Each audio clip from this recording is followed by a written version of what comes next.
Quelques unités de FARDC ont fait une marche dissuasive dans certaines artères de la ville de Goma ce mardi 7 février 2023. Question de rassurer la population de leur engagement à défendre l'intégrité territoriale car toutes les mesures sont déjà prises. Contrairement à ce que distillent certaines rumeurs, la ville de Goma n'a pas été dégarnie. Les FARDC sont à côté de la population pour sa sécurité. Cette marche dissuasive, conduite par le colonel Mike Mikombe, commandant brigade interarmes, a rassuré les habitants de Goma qui ont confiance en l'armée loyaliste.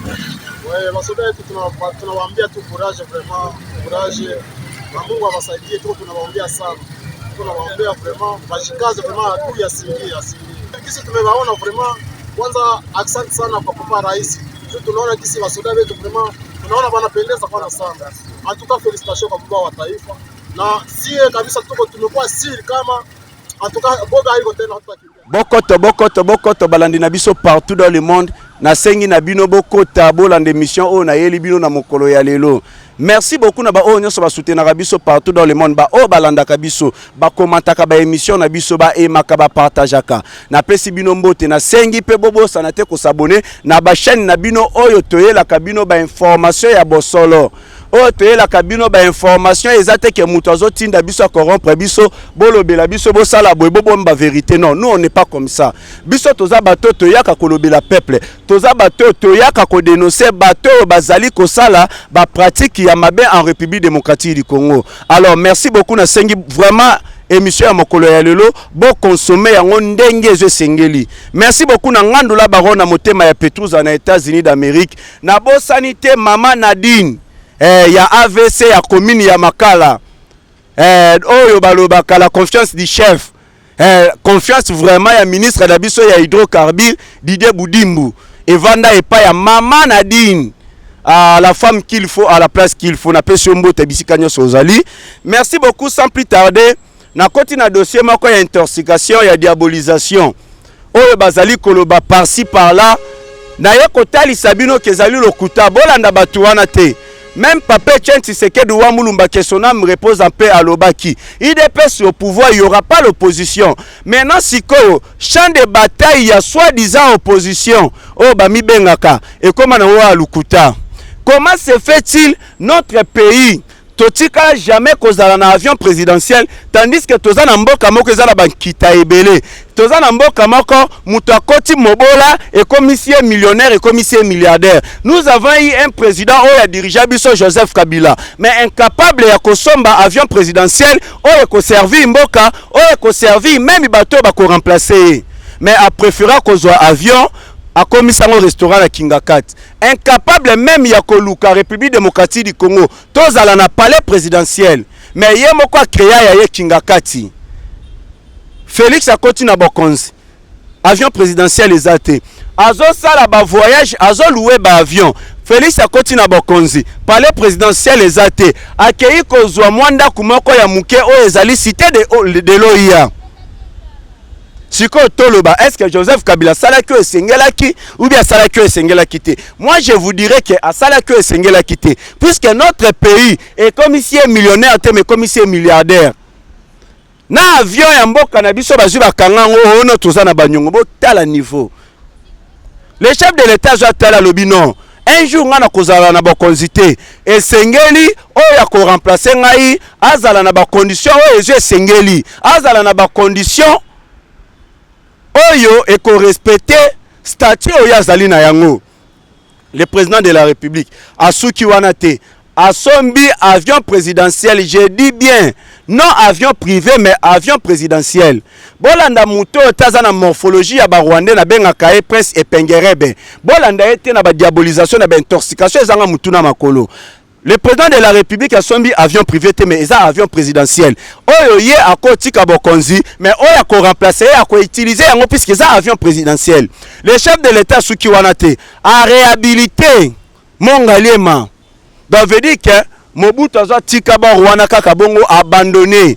Le chef de l'État a réhabilité yango en fin de compte la République démocratique du Congo a commis peine à palais présidentiel. Ndenge to mona kana États-Unis d'Amérique.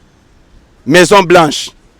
siko biso pe tokomi pe na palais présidentiel la République démocratique du Congo siko mutu ya bongo to betela ye maboko te mutu ya bongo to féliciter te pourquoi tozo eloko ezali ya solo tozwa to bebisa yango to komisa ngo eloko moko ya bosoto pourquoi même ici un eza makasi na mutema ekoma tina niveau oyo te nazo senga na bino bobongola mutema boloba en fait de compte vérité pour peuple congolais à comprendre que oyo ezali vérité batambola kana opposition te na lokuta bosa l'opposition boloba vérité pour un jour bino pe boko remplacer boko linga basa l'opposition babanda kolobela bino maeza ya lokuta merci boko luka bolongo la liberté d'expression boko luka bolongo la o babenge état de droit comme ça babanda kokanga batu minoko bakoka koloba te nous ne voulons pas ça toloba vérité tozala honnête et sincère toleki na o ezolandi na ye epa ya ministre du travail.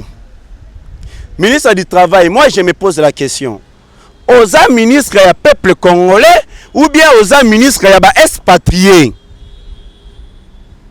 Na qualité na yo ya ministre du Travail, esengeli yo travailler pour na peuple congolais. Esengeli yo landa, oyeba ba condition de vie ya ba travailleurs ya ba expatriés. Lelo ba expatrié na mboka na biso bakoma ba congolais bango bakoma ba expatrié na supermarché kini marché boyebi eza ba expatrié à part ko eza ba expatrié eza na bato ba bombama na sima oyo ba dirigeant mboka na biso boyebi bien ba avantage oyo bazu ba pesa ba kini marché wana boyebi Kini marché, il y a des Congolais au basala kakuna bino moko boyo kana no likambo na eli bino. Il y a des Congolais au basala kakuna. Bazala kana prime moko te. Bozi bo sala contrat. Na contrat wana salaire ba futa kabango na to ya 10 600 francs. Bota la degré qui n'occupe escroquerie. Kini marché. Ba futa ba tu salaire moko médiocre et puis na to ya 10 600 francs atabino moko. Na kini marché bazo banda musala 6 heures juste pe bazo kata musala na 23 heures juste siko batu bazonga banda kuna ba heure nini ba père de famille ba vanda batala bana basolola na bana asolola na mwasi nyoso na bosala ngona heure nini po ala la heure nini ala muka heure nini bo bandi de 6 heures juste à 23 heures juste nde bazu bakanyi musala wana ezali kozala na kiboumbu wana ezali kozala na ki esclavage mais jamais bakoki kokomisa ba congolais ba esclave na mboka o ezali ya bango pe selon ba source ba information on a zui ba expatrié wana ya kini marché ba pesa ministre du travail na biso il paraîtrait ndenge na yoki il paraîtrait ba pesa ministre du travail na biso jeep ba pesa même na lupangu nyonso wana po akanga munoko akoka kolandela condition de vie ya ba congolais basala kana bakini marché wana te ata bino moko toloba te ata soki na lobi na bimi mutu mabe soki na dénoncer na bimi mutu mabe ou soit ba kolobeza règlement de compte na ministre du travail néanmoins na 5 ministre du travail oza ministre non ya ba expatrié mais ministre ba congolais banda kosala musala na yo ba expatrié nyonso ba bongisa ba condition de vie ba salaire ya ba agent na bango nyonso ya ba travailleur na bango bonga sinon cette fois-ci toi na président waza de père et de mère remaniement na kata gouvernement zoya moi je l'ai dit ministre du travail yo okozala sous reconduit na kata gouvernement te puisque zo ya kisi biso que tu es facile à corrompre incapable ya ko défendre peuple oyo bazu basali le poko comme ministre incapable ya ko défendre peuple oyo yo oza censé ya ko travailler pour l'intérêt na bango mais aux yeux se pencher à côté à ba expatrié ba congolais salaire médiocre bazo la muka de 6 heures musala ba clôturer de 23 heures ezala kate salaire ba futa bango salaire médiocre pe na to ya 10 600 ministre du travail bongisa banda kolande la condition de vie ya ba travailleurs nyonso o basala ki pa ba expatrié. Merci beaucoup, j'espère que message Jésus est le qui yami balé na eko senga na Christian Bosembe. Merci beaucoup Christian Bosembe. Sentiment vraiment ya komona vraiment un Congolais de père et de mère aux affaires. Boye bien Congolais de père et de mère ceux qui ont aux affaires. Amoni siko ba étranger ba komi ko bundisa bande konaye bakomi kobundisa bato oyo azali kotravaille mpo na bazala na bakondition ya malamu. Congolais de père et de mère atelemaka réagiraka. Lolenge moko na Christian Bosembe oyo azali kokamba Sensak. Merci beaucoup na Christian Bosembe. Na décision aujourd'hui, le Sensak ordonne la coupure du signal audiovisuel rwandaise émettant en République démocratique du Congo sur le bouquet Canal Plus pour une durée de 90 jours renouvelable selon l'évolution de la situation. Tant que biso na Rwanda tozana parce que le chef de l'État tant qu'il na ba sommet tant alobaka c'est Rwanda, c'est Paul Kagame qui est en train de soutenir les rebelles du M23. Donc ba discours son chef de l'État salaka Rwanda kataka signaler le kakunate. Maintenant biso to vanda to landaka maena bango buzo ba ebandoleka na bana ina biso. Christian Bosemba zo katiango pona 90 jours. Siko pona ba renouveler yango ekosenga siko situation sécuritaire, évolution entre biso na Rwanda ndenge kozala. Mais ceux qui ont continué toujours kokene na ndenga mabe yebake et ozala toujours suspendi bongo. Merci beaucoup na Christian Bosembe lolenge ozali kosala musala malam. Pena zo senga na ba kongomane de père et de mère. Ba oyo bazali na Goma. Merci beaucoup na ndenge bozu botelemi. Boye ba yango ba liberaka peuple te. Soki bomoni batu baye ba ebisi bino, ba liberaka peuple bazali kokosa bino. Ba liberaka peuple te mais peuple ye moko se liberaka. Ba liberaka peuple te bakosa bino te. Eza peuple ye moko se liberaka. Nde bozu bomoni bande kona biso ba congolais de père et de mère na niveau ya Goma. Ba telemi balobi non na MONUSCO. Non na force EAC armée kenyen. Bazu ba telemi meli M23. Ba telemeli même na ba Rwandais o bazalaka kuna na Goma.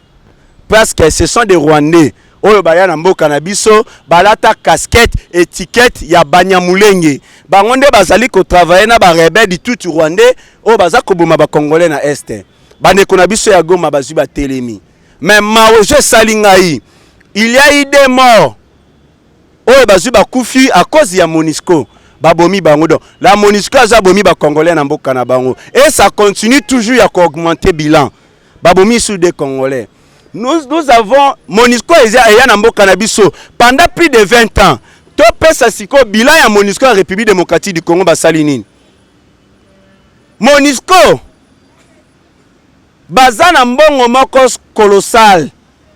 Bazana budget moko ya makasi, bazana ba armes sophistiquées, bazana bibundeli oyo ezo sengeli, mais incapable ya ko bundisa ba rebelle du M23, incapable ya ko protéger peuple congolais na est de la République démocratique du Congo. Siko to regarder bango pona nini? MONUSCO bazana armée, il y a plus de 10 000 casques bleus. Mais bazo trouver le peuple congolais solution à STT. Ce qu'on te regarde babango ponanine. En même temps MONUSCO en train de collaborer avec des rebelles oyo bango bazali censé à combattre pour na sécuriser la population congolaise. Siko bo mituna siko te regarder MONUSCO ponanine. Yango population ba telemi balobi MONUSCO akende. Batali force à EAC armée kenyen. Banda baya atangungi ya pamba bazo bomate. Banda baya bakoma ko collaborer. Na ba rebelle pe bango baza censé ya ko combattre. Kimi esengeli bacha incapable ya kocha yango. Siko ba kosala ni na est de la République démocratique du Congo. Ndebo modi bande kuna biso ya Goma, ba telemi basengi MONUSCO na force régionale ya EAC armée Kenya ekende. Ndenge na uti koloba ba liberaka peuple te, mais ezande peuple ye moko nde mta se liberaka. Le président de la République a kopé Sabino mot d'ordre te botelema. Batuana basalaka politique balukaka Félix Antoine Tshisekedi Tshilombo azana makila na maboko po baluka raison nini moyen nini bakoki ko utiliser po baluka bakanga ye ba avoir ye. Mais le président de la République a ebigé na bango yango asalaka politique abundaka no po azana na makila na maboko nde siko eloko wana azali ko sala maye o ezali ko kamisa bango. Et puis selon les informations o tozali nango na possession na biso na église ya Banyamulenge, église ya Banyamulenge o bakenda kosambela wana babenga kango soki Rama. Église wana ezalaka na Goma. Ba Congomane bazu batali non. Nous avons des Rwandais oyo balata étiquette ya Banyamulenge. Mais bazali ko travailler na ba rebelle. Ba sali marche, ba koti na kati ya église wana ba saccager yango. Ba panzi yango. On ne peut pas être à bonne relation na bato bazali koboma biso. Ba panzi église wana. Siko eloko kamusi biso balandi na ngai ba kongomane partout dans le monde. Boyo kabino moko révélation na ye na yango. Bazo panzi église wana ba moni mwa dali moko bazu ba betana ba trouver ngo suspect. Ba bandi ko buka dali wana. Bazali bazo buka bazo chimbola. Balembi me na kolemba balobi ah. Eloko boye tomoni yango un peu suspect to continuer. Bachumboli bayo mona même ba karo na se wana. Bachumboli ba moni yango na écart ya 2 mètres. Ba continuer ko chumbola ba moni ba arme na kati wana, je vous dis ba arme. Dans les banyamulenge na kati ya église ba sala mwa dali mwana ni moko bo bakundana bango ba arme na kati ya église rama wana. Oh les banyamulenge bakenda ko sambela botala bino moko. Ça sert à quoi? To garder ba Rwanda na mboka na biso, mais tandis que tozali na guerre na Rwanda, toza na relation malamu na Rwanda, te to garder bango pona nini? Ngana kosenga tous les Rwandais oyo bazali en République démocratique du Congo, lokola biso toza en bon terme na mboka na bino te, bino ba Rwandais bozonga na mboka na bino. Nous ne voulons pas de Rwandais en République démocratique du Congo. Et nous demandons aussi des Congolais qui sont au Rwanda, parce que ce sont ces Rwandais en train de massacrer le peuple congolais. L'étiquette est M23. Peu bazali soutenir les rebelles wana M23. Bazali soutenir na Paul Kagame. Toka ta relation na ba Rwandais wana bazonga. To yesi ko na MONUSCO. Bino moko botala peuple congolais. Bazu ba telemi balobi ba kotika lisusu tama kote. Na niveau ya bolanda bino moko, pourquoi tozo beta siete MONUSCO sengela kende na Kanyarushinya la population babare mutuka moko ya MONUSCO,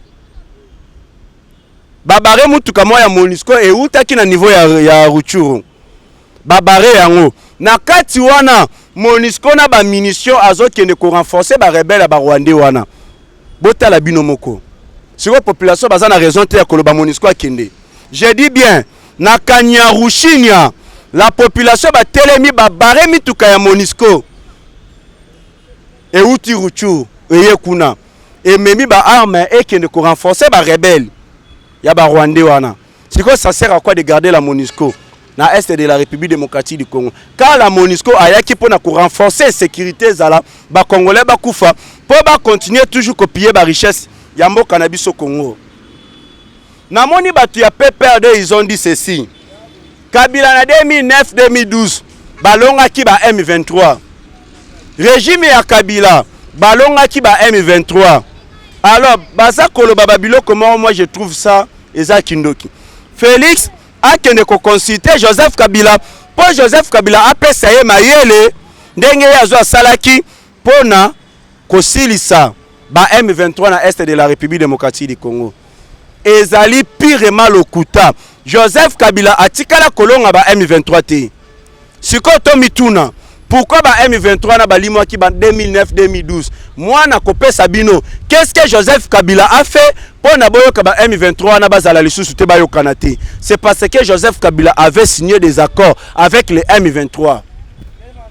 Siko to sengla siko to kena bino na ndenge moko na faire comprendre bino pourquoi na lobaka Félix a une insécurité te.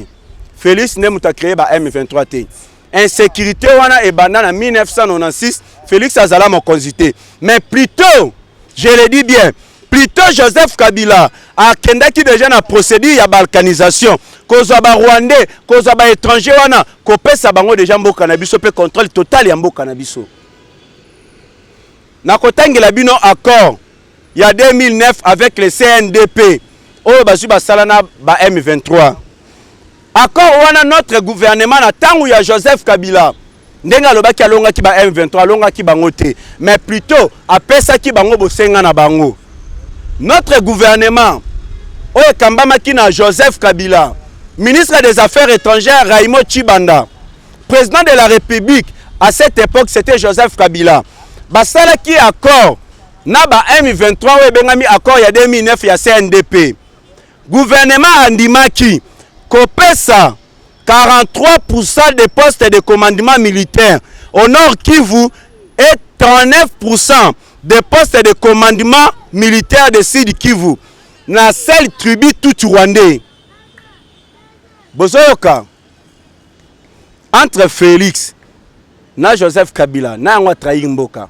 Pour Kabila zo ndimi apesa 43% ya poste de commandement militaire ya Nord Kivu, pe 39% ya poste de commandement militaire ya Sud Kivu. Na seule tribu moko tout rwandais nde mutu bazwaki ba commandement na yango nyonso. Siko toloba nani yango trahir mboka, nani yango akendaki na procédure ya balkanisation. Joseph Kabila andimaki na nzela ya gouvernement na ye. Le gouvernement a accepté la création d'une nouvelle police de frontières sous le commandement du M23 afin de les protéger. Donc le gouvernement attend Joseph Kabila oye signamaki na signature ya Raymond Chibanda oye azalaki ministre des Affaires étrangères na mokonzi na ye Joseph Kabila. Bazui bandimaki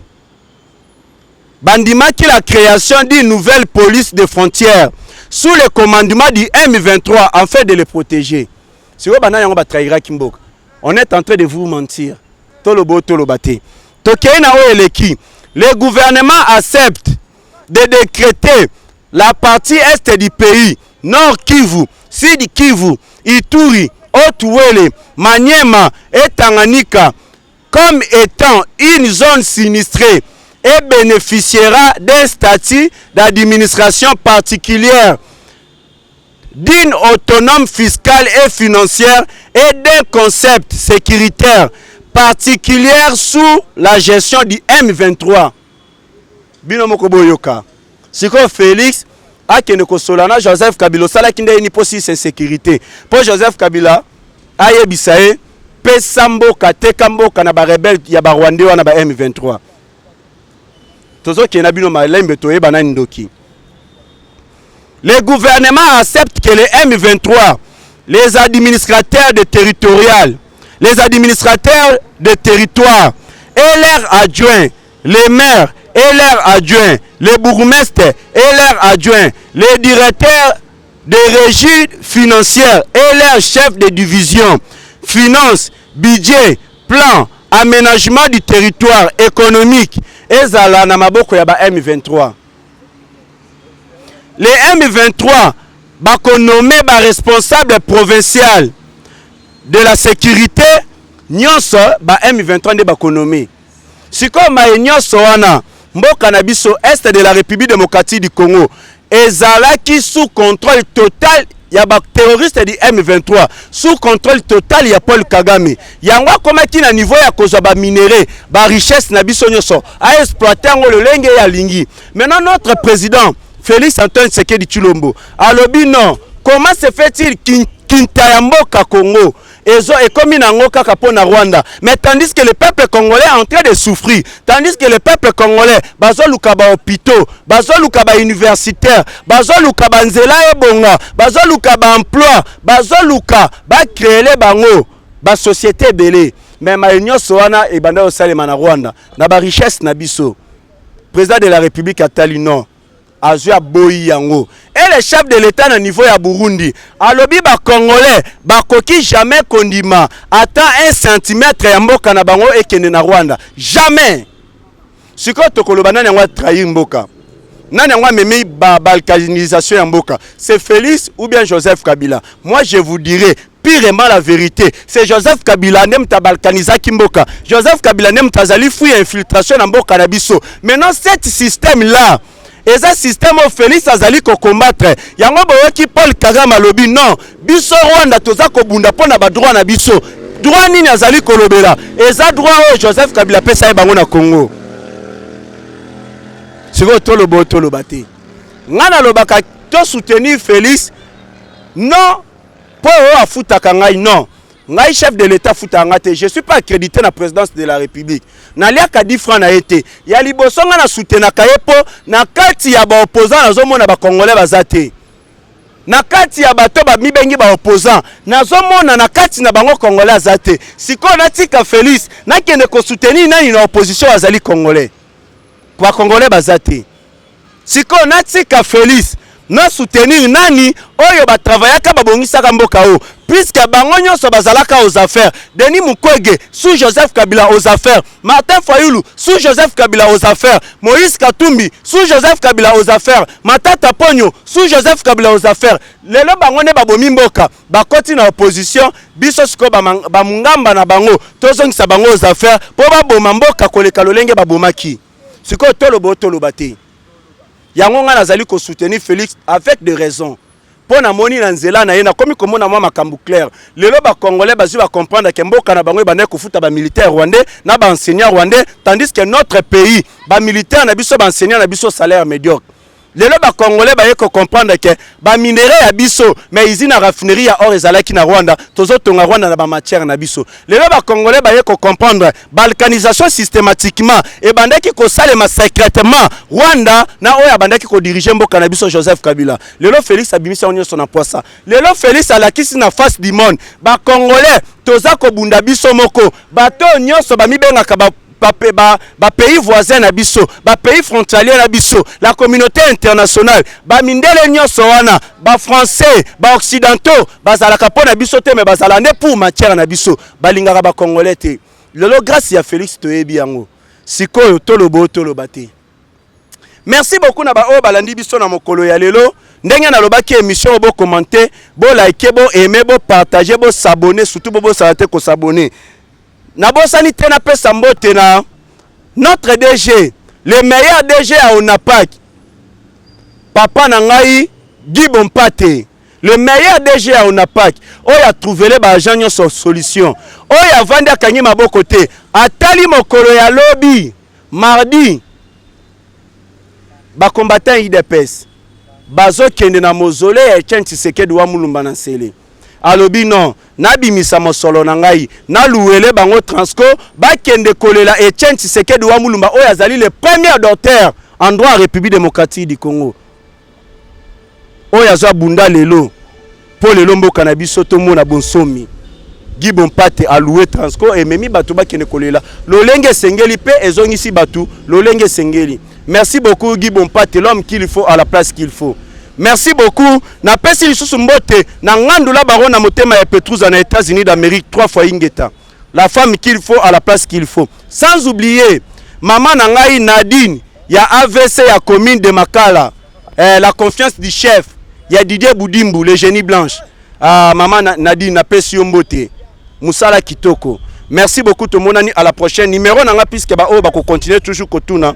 Plus 243 89 60 77 556 plus 243 89 60 77 556. Merci beaucoup, à la prochaine.